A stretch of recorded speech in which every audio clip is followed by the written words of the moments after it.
গাদিরে খুমের মধ্যে আল্লাহর নবী হযরত আলীকে বলেছেন, মানলাহুল মাওলা ফা আলিয়ু মাওলাহু, আমি যার মাওলা আলীও তার মাওলা। অর্থ কিটা?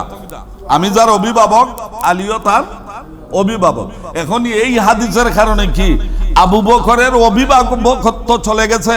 আবু বকরকে অভিভাবকত্ব উম্মতের অভিভাবকত্ব দিয়েছেন, এটা বুখারী শরীফের হাদিস। সুবহানাল্লাহ বলেন।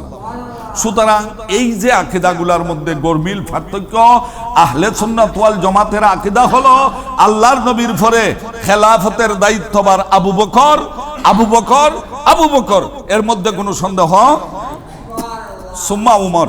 এই জন্য আকীদা কিতাবের মধ্যে ধারাবাহিকভাবে যারা কুরআন এবং হাদিসগুলোকে ছসে সারমর্ম উদ্ধার করেছেন, তারা বলেছেন আবু বকর হইলেন খেলাফতের মালিক।